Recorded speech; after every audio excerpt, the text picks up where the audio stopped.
think communication. So communicate with your coach primarily.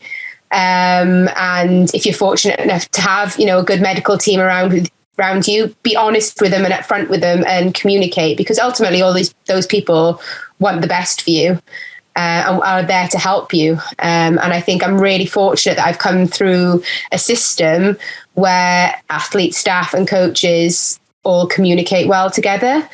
And a lot of the times when I've got injured is because I haven't probably shared how I'm actually feeling with my team around me.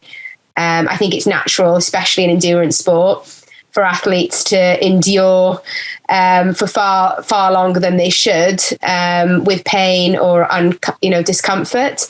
And I often think by the time an athlete gets to a coach or a practitioner and says, I've got this pain, it's probably, a bit further down the line than it should be. So I would always encourage people, as soon as they start feeling a niggle, to, even if you just document it, in Training Peaks or whatever platform you use. And if it's documented over more than a few days, then that's when you start to think, okay, actually this is serious or, worth looking at. So it's just all about communication and being honest with yourself as well.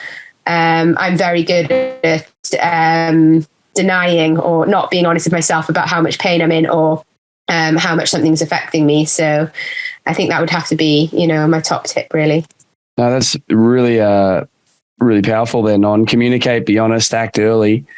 Do you think over your career, as you matured in years and also obviously your athletic knowledge and insight matured as well, you became better at not deceiving yourself as much around potential signs and symptoms? I often, joke that athletes are great self-deceivers. We want to bury our head in the sand sometimes and, just push through things. But do you think you got better, more sensitive to that, to act early as you went on versus the young and inexperienced Non-Stanford?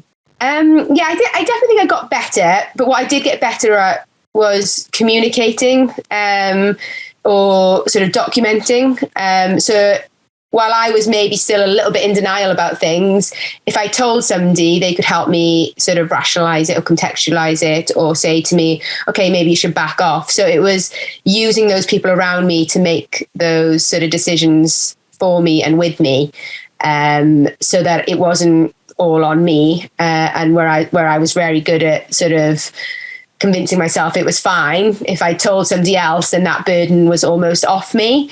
And I think as athletes, we often feel guilty, don't we, if we miss a training session or take a rest day.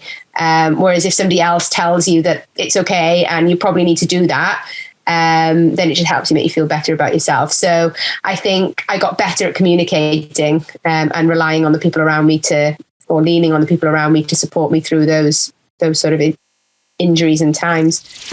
Hi, I'm Non-Stanford, 2013 World Triathlon Champion and 2022 European Champion, and you're listening to the Physical Performance Show.